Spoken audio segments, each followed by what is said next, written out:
সকালে রামু ঘুমাচ্ছিল। অনেক বেলা হয়ে যাওয়ার পরও সে উঠছিল না। এটা দেখে সীমা তাকে ডাকতে আসে। সীমা ডাকতে এসে তাকে বলে, কি গো, তুমি এখনো ঘুমাচ্ছ? বেলা দেখেছো কয়টা বাজে?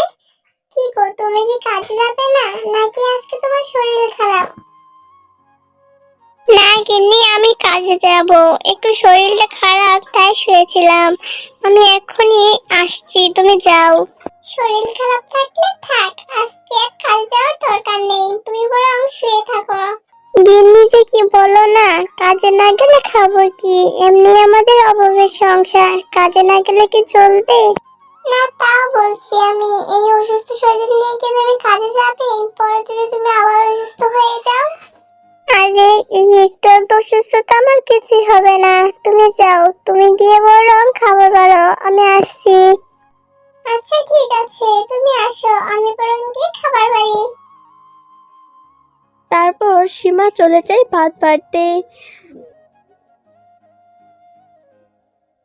আর সীমা চলে যেতেই রামু উঠে বসে বিছানায়। তারপর রামু হাঁটা ধরে খাবার খাওয়ার জন্য। আসলে রামুদের ফ্যামিলি অনেক গরিব, ওরা দিন আনতে দিন খায়। আসলে এই রামুদের ফ্যামিলিতে বেশি মানুষ ছিল না। রামু যা ইনকাম করতো তা দিয়ে তাদের কোনোভাবে টেনে টেনে চলে যেত। কারণ রামু বাঁশের ঝুড়ির মতন বিভিন্ন জিনিস তৈরি করত এবং সেগুলো গ্রামে গ্রামে গিয়ে বিক্রি করত। কিন্তু সে অনেক কম টাকায় পেত, তাই তাদের সংসারটা অনেক অভাবের ছিল। আর তার এই অভাবের সংসারে সীমা সবসময় তার পাশে ছিল। সীমা সবসময় তাকে বলতো যে তুমি কাজ করে যাও, একদিন আমাদের এই অভাব দূর হয়ে যাবে, তুমি দেখো। রামুর একটা বাঁশের বাগান ছিল। সে বাঁশবাগান থেকে বাঁশ কেটে সেই বাঁশ দিয়ে ঝুড়ির মতন বিভিন্ন জিনিস তৈরি করত এবং সেগুলো গ্রামে গ্রামে গিয়ে বিক্রি করত। একদিন সীমা তাকে বলে, কি গো, তুমি এসেছো? আমি তোমার জন্যই অপেক্ষা করছিলাম। আজকে আমাদের মেয়ে স্কুল থেকে ওর স্কুলের ফিস দেওয়ার জন্য বলেছে। হ্যাঁ, বুঝতে পেরেছি, কিন্তু এখন তো আমার হাতে কোনো টাকা নেই। আচ্ছা যাই হোক, তুমি চিন্তা করো না, আমি দেখছি কি করা যায়। তারপর রামু কাল সকালে উঠেই সে কাজে চলে যায়। কিন্তু সে অনেক চিন্তিত ছিল। কিন্তু আশ্চর্যজনকভাবে সে সেখানে গিয়ে দেখে যে বাঁশঝাড়ের নিচে কিছু সোনা পড়ে আছে। সে সেগুলো দেখে বলে, আরে, এইগুলো এখানে কি চকচক করছে? দেখে তো মনে হচ্ছে যে সোনা, কিন্তু এই বাঁশঝাড়ের নিচে এই সোনা রেখে গেল কে? তারপর সে সেখানে দাঁড়িয়ে অনেকক্ষণ চিন্তা করে যে সোনাগুলো কোথা থেকে এলো।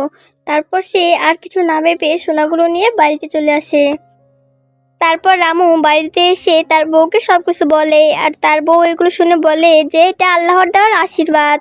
তাই সে আর কিছু না ভেবে সে সোনাগুলো বাজারে বিক্রি করে দেয় এবং যে টাকা পায় এটা দিয়ে একটা বাড়ি বানায়। ও তার মেয়ে ও তার বউকে নিয়ে সুখে শান্তিতে বসবাস করতে থাকে।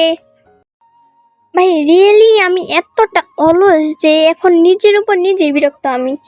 বিকজ আমি মানে একটা কার্টুন 2 দিনে বানিয়ে রেখে দিছি, বাট শুধু ভয়েস ওভার দিতে আমি 1 মাসের বেশি সময় নিছি। ভাই আমি জানি না, বাট সব কাজ আমার কাছে ইজি হলেও মানে ভয়েস দিতে এতটা পরিমাণে কষ্ট লাগে, আমি কি বলবো। মাঝে মাঝে মানে এত রাগ হয় ভয়েস দিতে গেলে যে আমি ভাবি যে আমি আর জীবনে মানে কখনো আমি ভিডিওই বানাবো না, আমি আর কখনো কার্টুন বানাবো না। দেন আমি এভাবেই ঠিক আছি। কিন্তু আবার নিজে কল্পনা করে রাখছি যে আমি কার্টুন ফিউচার তৈরি করব।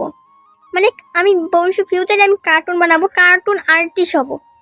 কি বলবো, এই একটু কাজই করতে আমি হাঁপায়া যাই, মানে বয়সটা দিতে এত পরিমাণে রাগ হয়।